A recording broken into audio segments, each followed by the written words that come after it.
अस्सलामुअलैकुम प्यारे बच्चों। आज के इस लेक्चर में हमने 9th class chemistry new book 2025 की जो न्यू बुक है ना, इसका चैप्टर नंबर 2 एटॉमिक स्ट्रक्चर, इसके एक्सरसाइज के शॉर्ट क्वेश्चंस का सॉल्यूशन करना है।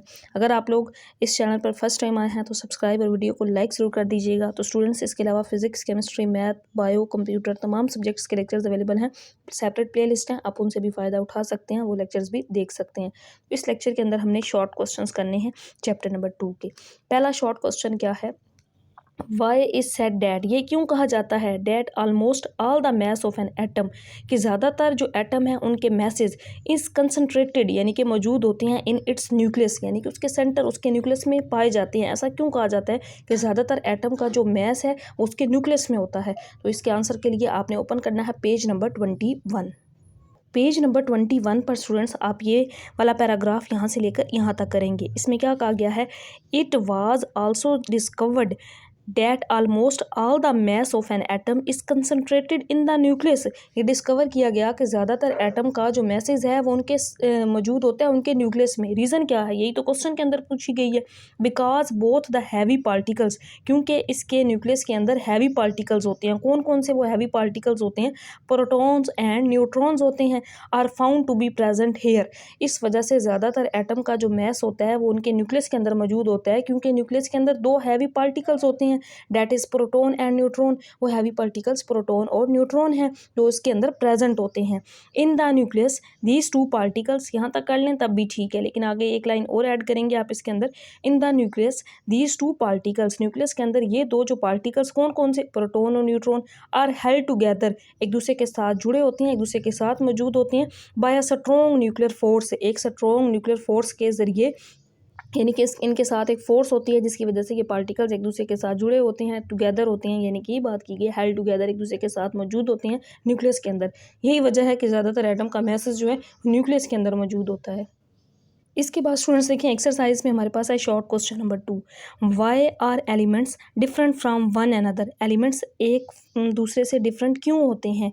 इसके आंसर के लिए आपने ओपन करना है पेज नंबर 22 और 23। फ्रेंड्स, जैसा कि वैसे भी हमें पता है ना कि हर एलिमेंट का atomic number, mass number different होता है। इस वजह से वो एक दूसरे से डिफरेंट ही होते हैं, क्योंकि उनके mass number, atomic number different होते हैं। लेकिन यहाँ से बुक से आपने आंसर कैसे करना है, पेज नंबर 22 पर यहाँ से आप करेंगे, element differs from an atom of another element because it contains different number of the fundamental particles. क्यों डिफरेंट होते हैं? क्योंकि इनके तमाम के जो बुनियादी पार्टिकल्स होते हैं ना, वो तमाम एटम्स के डिफरेंट होते हैं। The number of protons present in the atoms of an element is always fixed. जो उनके नंबर ऑफ प्रोटॉन्स होते हैं वो ऑलवेज फिक्स होते हैं। किसी भी एलिमेंट के, हर एलिमेंट के फिक्स होते हैं, हम उनको चेंज नहीं कर सकते। कार्बन का अगर हम देखें, जैसे 12 6 है, ऑक्सीजन 16 18 है, तो उनकी जो यहाँ पे बात हो रही है नंबर ऑफ प्रोटॉन्स, यानी कि जो मैस नंबर होते हैं, जैसे कार्बन का 12 है, ऑक्सीजन का 16 है, वो फिक्स होते हैं, चेंज नहीं किए जा सकते। और इसके बाद नेक्स्ट देखें, यहाँ पे आप इस तरह करेंगे, and it is called the atomic number of the element. इसको एटॉमिक नंबर कहते हैं।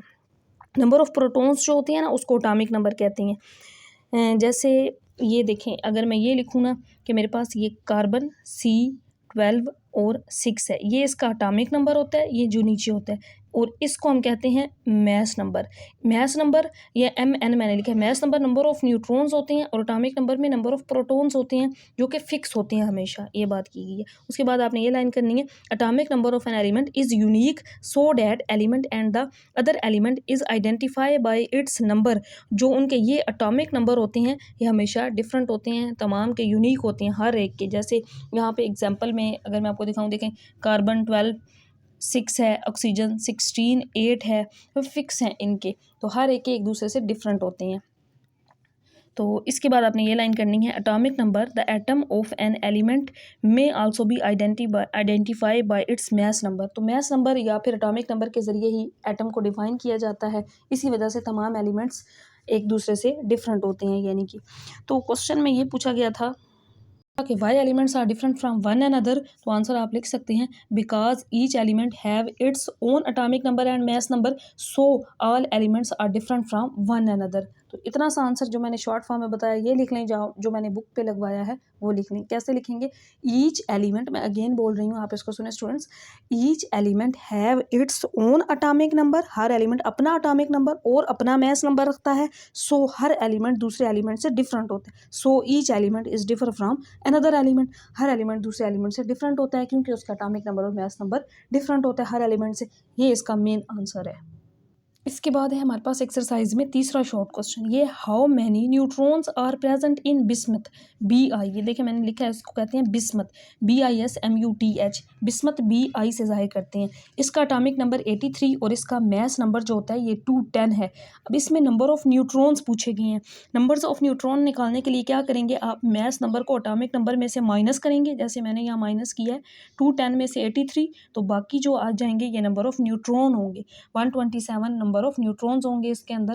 तो जस्ट ये इसका आंसर होगा कि नंबर ऑफ न्यूट्रॉन पूछे गए थे, तो मैस नंबर में से एटॉमिक नंबर को माइनस करेंगे तो नंबर ऑफ न्यूट्रॉन आ जाएंगे। नेक्स्ट है इसके अंदर short question number 4, why is tritium, tritium H31 होता है, इसका मैस नंबर 3 और एटॉमिक नंबर 1 होता है। रेडियो एक्टिव एलिमेंट, ये रेडियो एक्टिव एलिमेंट क्यों होता है? रेडियो एक्टिव एलिमेंट वो एलिमेंट्स होते हैं जिनके अंदर से एनर्जी इमिट हो रही होती है, यानी कि एनर्जी जो रेडिएशंस होती हैं ना, शुआएं होती हैं, वो खारिज कर रहे होते हैं, उनको हम कहते हैं रेडियो एक्टिव एलिमेंट्स। यानी कि जैसे जैसे उनके अंदर से एनर्जी निकलती जाती है ना, तो उनका atomic number mass number reduce होता जाता है, कम होना शुरू हो जाता है। यहाँ पे पूछा गया है कि ट्रीटियम एक रेडियो एक्टिव एलिमेंट क्यों है, उसकी रीज़न क्या है। इसका आंसर स्टूडेंट्स पेज नंबर 25 पर है। इसकी रीज़न क्या है, वैसे मैं अगर आपको समझाऊँ, देखिए रीज़न क्या है, मैंने आपको बताया कि रेडियो एक्टिव एलिमेंट ऐसे एलिमेंट होते हैं जो अपने अंदर से रेडिएशंस को इमिट करते हैं, निकालते हैं, यानी कि उनका जो न्यूक्लियस होता है वो अनस्टेबल होता है, वो अनस्टेबल होता है, उसमें से प्रोटॉन न्यूट्रॉन्स की तादाद रिड्यूस होती रहती है, कम होती रहती है, स्टेबल नहीं होता, वो फिक्स नहीं होता, चेंज होता रहता है। इस वजह से वो एनर्जी को अपने अंदर से इमिट करते हैं, हम उनको रेडियो एक्टिव कहते हैं। यहाँ पे ट्रीटियम की बात की गई है, तो आंसर आपने कैसे लिखना है, tritium is a radioactive element, वही क्वेश्चन के अंदर से। उसके बाद ये बिकॉज, न्यूक्लियाई का वर्ड नहीं, न्यूक्लियस लिखना है, because its nucleus are unstable, उसका न्यूक्लियस क्या होता है, अनस्टेबल होता है। It emit excess energy in the form of radiation, emit यानी कि एनर्जी को खारिज करना, वो अपने अंदर से एनर्जी को रेडिएशंस की फॉर्म में खारिज करता है ये। इसके बाद आप ये वाली लाइन लिखेंगे, यहाँ पे SO का वर्ड जो मैंने लिखा है, सो ट्रीटियम, जिसका ये देखिए मैस नंबर 3 एटॉमिक नंबर 1 है, is a radio active isotope, इस वजह से ये एक रेडियो एक्टिव आइसोटोप है। साथ ये रीज़न भी लिख सकते हैं, it has an extra neutron is in its nucleus, इसके न्यूक्लियस के अंदर एक एक्स्ट्रा न्यूट्रॉन भी होता है, विच मेक इट्स अनस्टेबल, जो इसको अनस्टेबल बनाता है, तो इस वजह से ये रेडियो एक्टिव एलिमेंट है, यानी कि उसका न्यूक्लियस स्टेबल ही नहीं होता उसका। जैसे यहाँ पे एग्जांपल में देखें, यूरेनियम हो गई ये, इसके बाद थोरियम है, इनका क्या होता है, न्यूक्लियस स्टेबल नहीं होता, आहिस्ता आहिस्ता वो एनर्जी अपने अंदर से निकालता रहता है, इमिट करता है, खारिज करता है, इस वजह से इनको भी रेडियो एक्टिव कहते हैं। लेकिन यहाँ से ट्रीटियम का पूछा गया, तो रीज़न क्या होगी कि इसका न्यूक्लियस ट्रीटियम का अनस्टेबल होता है, जो अपने अंदर से एनर्जी को इमिट करता रहता है, और इस वजह से ये क्या होता है, ये रेडियो एक्टिव एलिमेंट होता है ट्रीटियम। या ये भी कह सकते हैं कि इसके न्यूक्लियस के अंदर एक एक्स्ट्रा न्यूट्रॉन भी होता है, जो इसके न्यूक्लियस को कभी भी स्टेबल नहीं होने देता, अनस्टेबल ही रखता है, इस वजह से ये एक रेडियो एक्टिव एलिमेंट है। और इसके बाद स्टूडेंट्स हमारे पास है last short question number 5, how can an atom absorb and involve, involve का मतलब एब्जॉर्ब जज़ब करना, इन्वॉल्व यानी कि इमिट खारिज करना। एक एटम किस तरह अपने अंदर से एनर्जी को एब्जॉर्ब करता है, जज़ब करता है और खारिज करता है, बेसिकली ये पूछा गया है। तो इसका आंसर मैंने शॉर्ट फॉर्म में आसान सा लिखा है, ये आप करेंगे इसके अंदर, व्हेन इलेक्ट्रॉन जंप फ्रॉम, जब इलेक्ट्रॉन जंप करता है high energy orbit to low energy orbit, high energy orbit से ज़्यादा एनर्जी वाले ऑर्बिट से कम एनर्जी वाले ऑर्बिट में जाता है, इट रिलीज REA है, ये REALEASE, रिलीज एनर्जी, तो वो अपने अंदर से एनर्जी को रिलीज कर देता है एंड खारिज कर देता है, यानी कि व्हेन इलेक्ट्रॉन, यानी कि इसके बाद ये है when electron jump from low energy orbit to high energy orbit, इसी तरह जब इलेक्ट्रॉन किसी कम एनर्जी वाले ऑर्बिट से ज़्यादा एनर्जी वाले ऑर्बिट में जाता है, इट एब्जॉर्ब एनर्जी, तो वो एनर्जी को जज्ब करता है। तो ये इस शॉर्ट क्वेश्चन के अंदर पूछा गया था कि एटम कैसे एनर्जी को एब्जॉर्ब करता है, यानी कि जज्ब करता है और खारिज करता है। तो जब इलेक्ट्रॉन जंप करता है ज़्यादा एनर्जी वाले ऑर्बिट से कम एनर्जी वाले ऑर्बिट में, तो वो अपने अंदर से एनर्जी को रिलीज़ करता है, यानी कि इमिट करता है, खारिज कर देता है, इन्वॉल्व कर देता है। इसी तरह जब एटम क्या होता है कि लो एनर्जी वाले ऑर्बिट से ज़्यादा एनर्जी हाई एनर्जी ऑर्बिट पे जाता है तो वो एनर्जी को अपने अंदर जज़्ब कर लेता है, अपने अंदर एब्जॉर्ब कर लेता है। यहाँ पे हम हमारे स्टूडेंट्स शॉर्ट क्वेश्चन ये कंप्लीट हो गए 5 शॉर्ट क्वेश्चन एक्सरसाइज में। इंशाल्लाह नेक्स्ट हम इसके ये कंसंट्रक्टेड रिस्पॉन्स क्वेश्चन और डिस्क्रिप्टिव जो क्वेश्चंस हैं इनका सॉल्यूशन करेंगे।